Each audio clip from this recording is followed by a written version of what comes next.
Pour le moment, on a un système international de taxation des entreprises multinationales qui est tout simplement pas efficace, mais plutôt qui est trop biaisé à deux niveaux. D'abord, il est biaisé contre les travailleurs et en faveur des propriétaires du capital, donc des entreprises. Ensuite, il est biaisé contre les pays en développement. Donc, pour le moment, on a un système où le profit, les taxes sur les profits sont payées sur des bases très très faibles. Donc, ça veut dire que les ressources en fait sont en train d'être transférées des pays en développement vers les pays développés.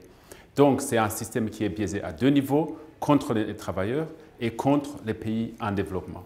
C'est pourquoi il faut le réformer, mais aussi il faut le réformer parce que c'est la seule façon de pouvoir en fait mobiliser les ressources nécessaires pour financer le développement en Afrique et dans les pays en développement en général.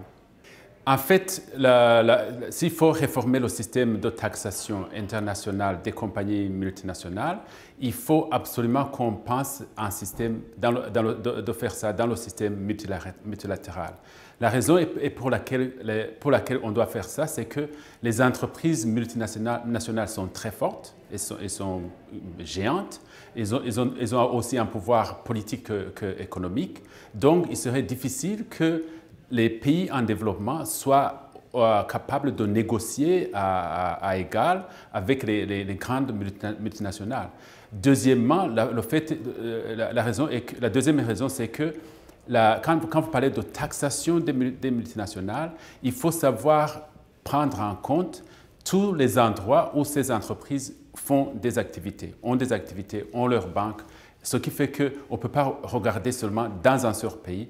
Dans un seul pays, il faut regarder dans les pays où sont les entreprises mères, mais aussi dans les pays où ils ont des activités sous forme de filiales.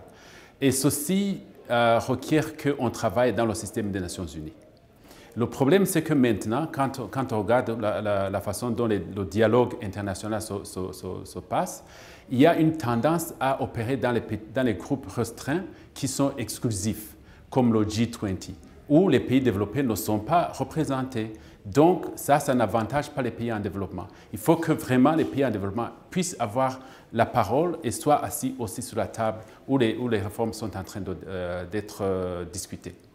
Le cas particulier de l'Afrique est important parce que d'abord, c'est le continent qui souffre le plus du phénomène dont j'ai parlé, qui est le transfert des ressources des pays en développement vers les pays développés. D'abord, c'est un pays qui est très riche en ressources naturelles, mais un continent aussi où les entreprises qui opèrent dans les ressources naturelles sont des compagnies étrangères. Ce qui veut dire que et le capital et le profit bénéficient aux pays développés, mais pas aux pays en développement. Et donc, la seule voie où les pays africains peuvent bénéficier de leurs ressources, c'est si les multinationales payent les taxes qu'elles doivent payer selon les activités qui sont entreprises dans le pays et selon les profits que ces entreprises sont en train de générer dans ces activités. Et pour l'Afrique, surtout, l'idée de penser les réformes dans le cadre multinational est très importante parce que les gouvernements africains n'ont pas la capacité technique de pouvoir négocier à égal avec les entreprises multinationales. Il faut donc pouvoir bénéficier de l'appui de leurs partenaires internationaux pour pouvoir négocier vraiment des contrats qui ne sont pas biaisés en faveur des pays africains.